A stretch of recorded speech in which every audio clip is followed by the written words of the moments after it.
Bertha Mendoza had been working at Impact Plastics for several years, up until she was swept away by Hurricane Helene's floodwaters. A year later, her son Guillermo is still trying to make sense of what happened to his mom. In the morning, my mother calls me and she says, "Hey son, how are you?" And I told her I'm doing well, and she said, "Oh good, did you go to work?" I said no. She said, "Okay, well, you know, they asked us to move the cars up, and so from the parking area, so it's, you know, it's starting to rain really bad, so I just wanted to call you, don't take out my grandkids." I said, "No, Mom, we're planning to be here. I'm just working, trying to get, you know, the water out of my basement." She said, "Okay, son, well, I love you. I'll talk to you later." And that was my last call with my mother. Later that morning, the Nolichucky engulfed the interstate. Guillermo's siblings called to let him know their mom was trapped, so he headed straight toward the industrial park. When I got there, I could not believe what I was seeing. They call it a river, but that was a monster. The current was so strong that that boat couldn't move up the water to try to get to them.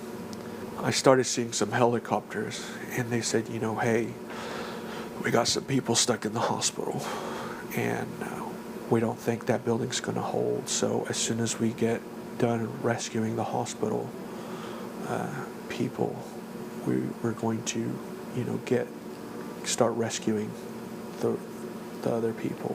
Several of those stranded were able to seek refuge on a flatbed trailer, including Bertha. The flatbed, I guess turned over, and some of them were able to grab on to these plastic pipes, and then there's some people that drifted down and into this like debris island is essentially what it was, that got caught between trees. And she has a very close sister that lives by, who actually was a survivor of the flood as well. She was there with her. They're both together in the flatbed, and she got to kiss my mother goodbye. Berta's sister Araceli also worked at Impact Plastics. She was telling me, "I am so sorry. I lost your mom. I don't know what to do. I lost your mom." You know, her hands were all bloodied up, where she was essentially grabbing on to the strap, the plastic strap that was holding the coils. As search efforts ramped up, so did the conversations about what happened that morning. I went and asked one of the higher-ups if we could leave, and they told us not to leave yet, that they had to go make sure that it was okay for us to leave with another higher-up. And I mean, like, we should have left. Berta's body was found 2 days later in the area her sister last saw her, on the other side of the interstate. Almost a week after the flood, Impact Plastics founder and CEO Gerald O'Connor released a video, the only time he's spoken on camera. That employees were told to leave the plant at least 45 minutes before the gigantic force of the flood hit the industrial park. There was time to escape. To our knowledge, no one perished while on company property. My company will cooperate fully with the inquiries from the Tennessee Bureau of Investigation and the Tennessee Occupation and Health Administration in days ahead. TOSHA didn't issue any citations for Impact Plastics and said the employees had enough time to safely leave the plant and that their deaths weren't work-related. The TBI also cleared management of any criminal wrongdoing, and no charges were filed. Some of the families filed wrongful death lawsuits. Several survivors also sued the company. Their lawyers declined to comment. Gerald O'Connor's attorneys also denied our request for an interview for this story. What does it mean to you that your mom came from Mexico wanting to give you and your family this life, and now there's an American flag that flew over the Capitol for her? I mean, I think she would have been tickled, honestly, because she comes from very humble beginnings, and the fact that people took time to pay their respects to this wonderful human being. I know, she would have been very tickled to, and to have that honor to be remembered in this way.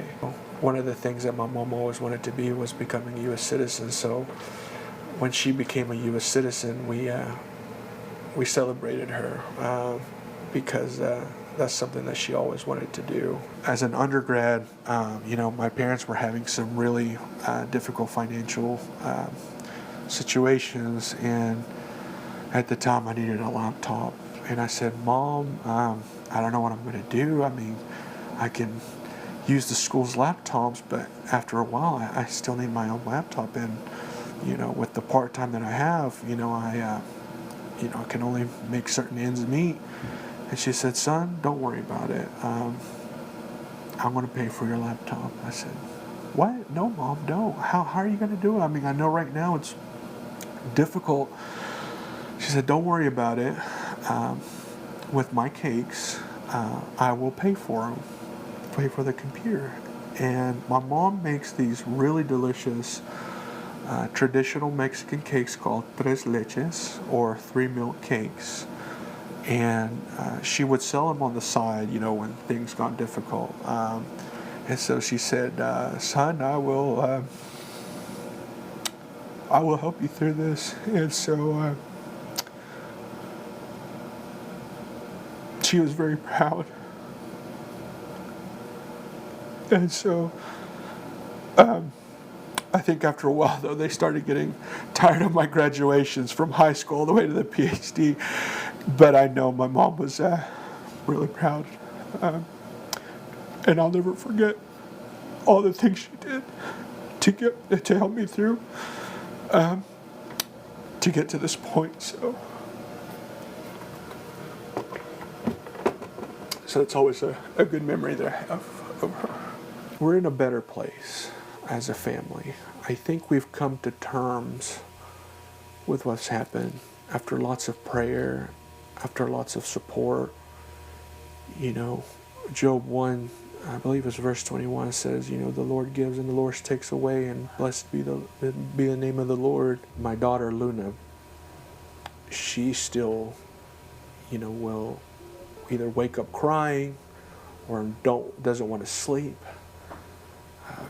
And recently has been questioning a lot of, where's my grandmother? I'm ready for her to come back.